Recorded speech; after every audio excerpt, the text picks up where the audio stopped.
रचैया हंस पे सवार होके आजा मोरी मैया।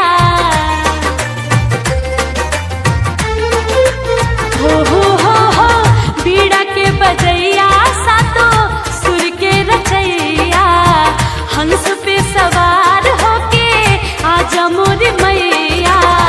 विनती हजार करतानी सुनी है मैया शारदा भवानी।